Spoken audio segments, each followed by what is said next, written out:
Alrighty mga kaunggoy, it is I, Manong Jaire, and today pag-uusapan natin itong bullshit na, actually yung post hindi bullshit, pero yung idea na merong mga ganito is bullshit, alright? Maganda yung post, no? So solid tong post na to. Whoever posted this, La Cruiser P Relativo, no? Shoutout sa'yo. Siya yung nag-post nito. And ang sabi niya, malupit tong post na to eh. Basahin nyo. Let us read this together. Okay, class? Let us read this together. Philippines, stop requiring a bachelor's degree for a job that pays 500 pesos a day. Period T. Dot. Mismo mga kaunggoy. Nakakainis kasi. Ang daming mga nagpapatrabaho. Tapos yung bayad is 500 lang or 610 lang. Minimum wage basically. Minimum wage. Putang ina. Minimum wage tapos hinihingian ng bachelor's degree.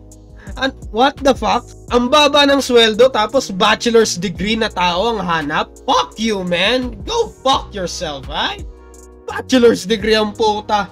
Tapos ang liit ng bayad. Anong klaseng katangahan yan mga kaunggoy? What is that shit? What is that crap?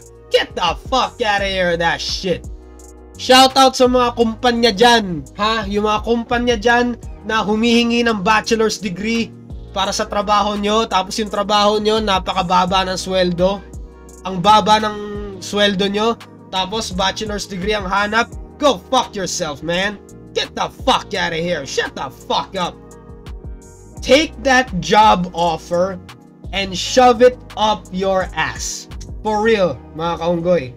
Lahat ng mga kumpanya or employer na ang liit ng bayad, tapos parang humingi pa ng bachelor's degree at kung ano-ano pang qualifications, kung ano-ano pang mga requirements, fuck you for real.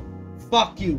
Hindi mo tinutulungan ang Pilipinas makaunlad. It is because of idiots like you that is bringing this country down. Pinapahirap nyo yung mga tao na makakuha ng trabaho. Hirap na nga yung Pilipinas. Hirap na nga mga tao dito. Mas pinapahirap nyo pa. Anyway, what are your thoughts on all of this? Mabilisang video na lang to. Short rant lang to kasi nakakainis. More rants like this in the future mga kaunggoy. I am enjoying these kinds of videos mga kaunggoy. It's easy to do and nakaka-relate ako sa karamihan ng pinag-uusapan ko dito. So nakaka-vent na ako, kumikita pa ako. And that's the bottom line because Manong Jaire said so. If you want to support this channel, super sticker, super thanks. Ayun lang mga kaunggoy.